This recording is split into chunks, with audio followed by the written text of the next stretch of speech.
I just thought to get the conversation going, where I would divide my my reflections in four dimensions. One is that the COVID-19 pandemic is truly a generational crisis, and also is multidimensional because it affects so many sectors of our lives and perhaps all sectors of our lives. The second thing I would do is to argue that although the crisis is unprecedented, it was predictable. And the third thing I would do is that in the spirit of the way forward, I would rather ask a question if Africa needs a new public health order to prepare for the future so that we do not find ourselves where we are today.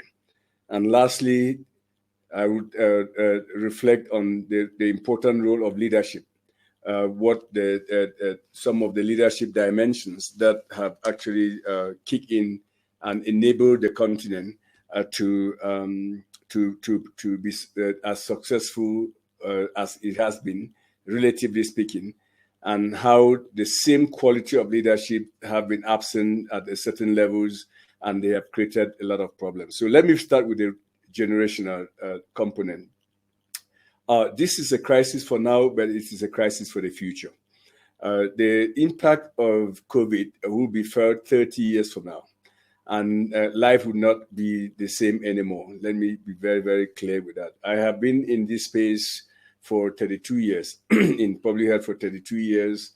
Let me borrow from one pandemic, the HIV pandemic. When I was in still in college, university, as you say, in 1987, we heard very remotely that there was something called HIV, and it wasn't even known, spelled out very clearly as HIV.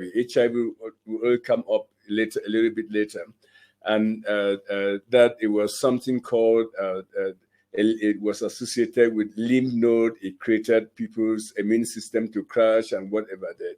And that was 40 years ago. And today we are still living with HIV, and it has been a generational crisis there. So as a virologist, when I look at what we are dealing with here, and I project and borrow from my experiences there, I clearly can make a statement that without coming across like a doomsday predictor, that we are in for a generational crisis to come. And why is that so? It took us 40 years for 70 or 80 million people to be infected with HIV in the world. 40 years. It has taken us only 18 months for over 200 million people to be infected in the world with this pandemic.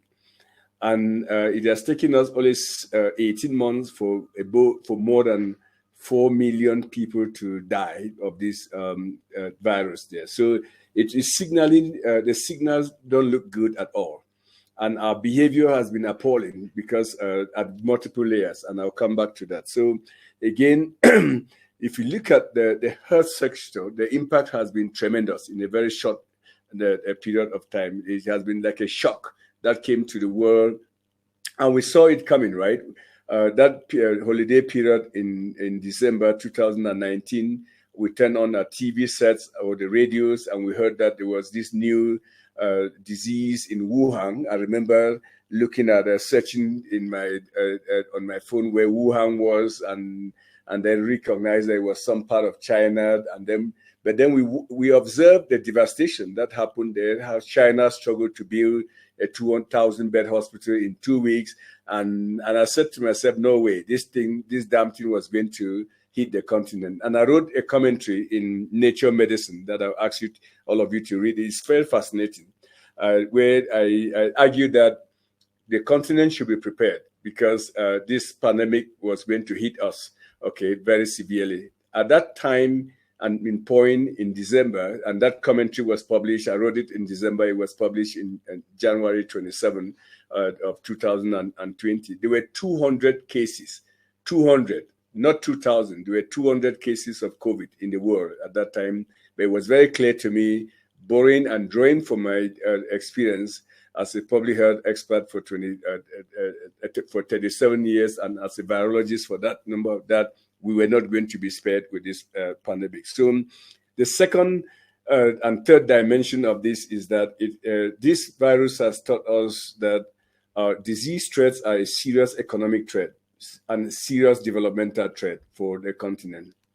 Clearly, our Continental Free Trade Agreement, which is part of our continental aspiration to achieve our Agenda 2063, has completely been disrupted in a significant way. Billions and billions of dollars are lost in the economy. When I run around the continent, especially in April last year, and I saw how from airport to airport, how planes were all packed, whether we were in Kenya, South Africa, Ethiopia, I knew this was danger. It was going to create havoc for us. And the lockdowns for a fragile economy like that of our continent was going to be significant. And why is that? Because of a small virus that we can't even see with the eyes. And we are beginning now to see a third dimension of it, which is the security dimension. If you see the riotings that are happening in Tunisia, I would also argue that the crisis, the unfortunate violence that we saw in KwaZulu-Natal were partly contributed by the COVID-19 pandemic, because so many people have been out without jobs, and there's a lot of mental health issues that are out there, and we have to be very astute to connect the two, so that we see clearly that this pandemic is creating that havoc, and will continue to do so. We are in the middle of the third wave, with 32 countries experiencing the third wave, 4 countries are experiencing a fourth wave, and we'll continue to live with this wave, and they come with lockdowns there. So that is what I call a generational crisis that has a multi-dimensional impact, both for health, security, and economy. Now, why was this crisis unprecedented? Why is it unprecedented and unpredictable? And unpredictable, I'd like to underline that. It's unprecedented because the last time we had the world was faced with such a pandemic was in 1918, 100 years ago. And at that time, our understanding of how these viruses operate were very elementary. And I think for those who understand the history of virology, I mean, Ivan Noski, who is considered the father of virology, they will only describe viruses around the 1930s. Okay, and before then, so if you imagine that those who fought the pandemic, a similar pandemic of this nature 100 years ago, fought that pandemic without knowing what they were dealing with. Okay, and completely. So that is why the casualty of that pandemic was so significant. About 50 to 100 million people died in 2 years. And that also followed after the war, the Second World War in 1918. So so this crisis is unprecedented because, first of all, we have become more clever in understanding and breaking the genetic code of these viruses. So it's really unprecedented that within a short period of 4 weeks, we were able to develop diagnostics, even though they were not accessible across the world, but at least we knew the genetic and sequence of the virus and developed diagnostics. Secondly, is that within a year, we were able to move from understanding the genetic code of the virus to manufacturing a vaccine that went through phase 1, phase 2, and phase 3 trials and into people's arms. So that is truly unprecedented. And I think that clearly shows us that science has evolved, and that through the true spirit of cooperation and collaboration and solidarity, we could do more. But we have to make sure that we nurture that spirit of cooperation and solidarity, because it's not a given. I will argue that. So was it predictable? Yes. All along, we have been saying that there are at least 4 factors that are making us more vulnerable to emergence of diseases. And I underline this because it helps. What I'm trying to make sure people understand is that we have to spread facts, not fear. Very, very important. The factors that enable us to be challenged with these pandemics are all over. 1 is climate change. 2 is population. Population levels are exploding. when we had independence as a continent, from Cairo to Cape Town, from Mogadishu in Somalia to Dakar in Senegal, the total population of the continent was less than 300 million people. Today, we are 1.2 billion people, heading to 2.4 billion people, and we are still using the same surface area. The mass, the vegetation has not changed. So, and then because of that, it's bringing us more and more closer to each other. We are more connected than we were in 1918. We are more vulnerable than we were. So that's why since independence to now, we've seen emergence of so many new viruses. The Ebola that we before this virus, we were all scared of Ebola. Now we don't even talk about Ebola, but it's still there. You heard about the Marburg virus. You've heard about chikungunya virus. You heard about HIV. They all emerged from the period between 1960 to now. So, and that tells you that Ebola virus was a precursor to warn us that something bigger was going to come, and that something bigger is here. And this virus is probably an indication that something worse can happen in future if we are not careful. So then we think of our own behavior with the environment. We are encroaching and interacting with the environment in a way that it's terribly unprecedented. There are almost 219 viruses out there in the wild waiting to jump into humans. All they want to have is the appropriate space and the appropriate what I call an environment to escape from animals to human. Remember, 70 to 80% of our viruses all come from animals. So the more we go closer to those animals, the more these viruses will escape. You offer them an opportunity, and bats are really a reservoir of all these animals. And the more we encroach into those areas, we'll see this coming through. Then, of course, transportation. I mean, look at how short, within 1 year, a virus that emerged in Wuhan was able to hit us on the continent very quickly, and all countries there. So the virus, this crisis was unprecedented, but predictable because of the factors that I just mentioned. I didn't dwell a lot into that. Where do we go from here? There are 5 things that we must do to get ourselves prepared so that the next pandemic we fight the next pandemic very differently from the one from this pandemic. One is that we truly need a new public health order for the continent of Africa to guarantee our health security. A new public health order that philosophically speaks to the fact that we have to be on the driver's seat and take ownership of our health security and not mortgage it to externalities. That is very clear.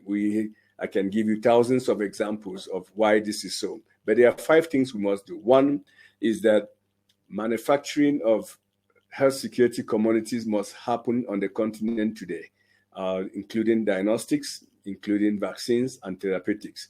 When we started this fight last year in March, the continent, as of March, had tested about 250,000 people, a continent of 1.2 billion people. We saw that as a terrible sign for an ability to fight infectious diseases. We set up what we call the Partnership to Accelerate COVID Testing, abbreviated PACT, and within 2 months, we were able to accelerate testing to 20 million. I remember writing a commentary in Nature Worldview, arguing that we actually we have been elbowed out of the diagnostic market. That was in March last year. Okay, so the same arguments we are having today on diagnostics, that Africa has been pushed out of the vaccine market, is the same conversations we had last year when diagnostics were an issue.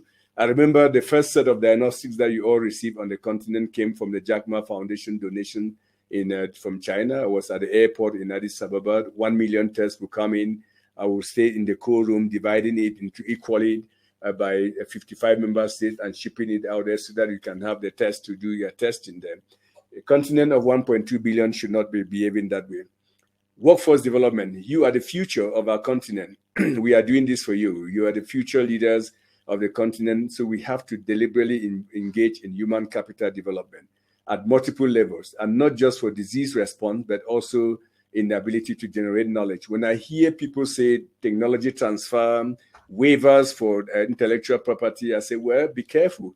Let's argue for that, but let's also be very clear that we put a caveat to that, that we also need to co-create knowledge and innovations on the continent so that the younger generations like you do not grow up with a mindset and a biased mindset that we all have to wait until a young guy or a young man or a young woman in Singapore, China, Japan, or United States invent a technology and then transfer the technology to us. It will be extremely devastating to think that 30 years from now we are still in that space, whereas we are flooded on the continent with tremendous talent there. So my argument in that space, when people talk of technology transfer and intellectual property waiver, I say let's talk about co-creating knowledge and using knowledge hubs and deploy the full power of our young people that we have plenty on the continent. 70% of our population is less than 30 years old. We can do that and we can do better. And to the extent that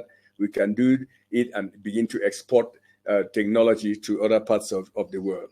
We must work with the private sector. The most and greatest innovations that we have seen during this crisis have come from the private sector. Working with people like Strive Masiyiwa, working with people like Benedict Orama, Vera Songwe, and others, we've been able to come out with innovative solutions to solve public health crises. So that tells me that we cannot look at public health from a strictly scientific perspective. We should look at public health like defining the problems, but look at how the house to solve these problems should be within public health and outside of public health domain. And last but not the least, that government is not the only player in town to address this. And very importantly, fourthly, is we need respected partnership. We need our partners to come into the continent and align with what we have to do so that we can at least achieve our goals. Let me conclude by emphasizing the critical role of leadership. The entire last year, when President Cyril Ramaphosa was the chair of the African Union, he convened Africa CDC about 15 times to discuss the pandemic. And when I say he convened it, he convened that with about 12 head of states. They call them the Bureau of the Head of States, who manage the affairs of the continent. And at every meeting, the key questions were, where are we with this pandemic? Where are we going with this pandemic? What should we do to support you? And what are the strategies that we should? I mean, that is leadership in action. We always say that we need leadership, and when leadership is in action, we see it. So when President Ramaphosa chaired the African Union and managed the COVID, he is still the COVID champion for the continent today. It was with joy that I worked with him and walk the journey with him. And I'll conclude by saying that there are 4 P's to every pandemic when you fight a pandemic. One is you have to understand the pathogen. In this case, it is the COVID virus, which, as I've said earlier, we have learned a lot about the pathogen. We still have to learn more about the pathogen. When we developed a joint continental strategy that President Ramaphosa and the other head of states endorsed, we knew very little about the virus. We knew the sequences and we knew the wild type, or the ancestral virus, which emerged from Wuhan. At that time, the R naught, which is the rate of reproduction of the virus, was like 2.5. Today, we are dealing with a Delta variant that has emerged fairly recently and with an R naught of about 8. What does that mean? It means 1 year ago and 1.5 years ago, we were dealing with a virus that if one person was infected, they could in turn infect about 2.5 people. Today, we are dealing with a virus that when one person is infected, it can easily infect about 8 people. So the virus is changing, and we have to understand that P, which is the pathogen. Then our population. The population has to cooperate and work and have the trust in public health officials and policymakers. Then if you do that, then you have to go to the third P, which is the policy.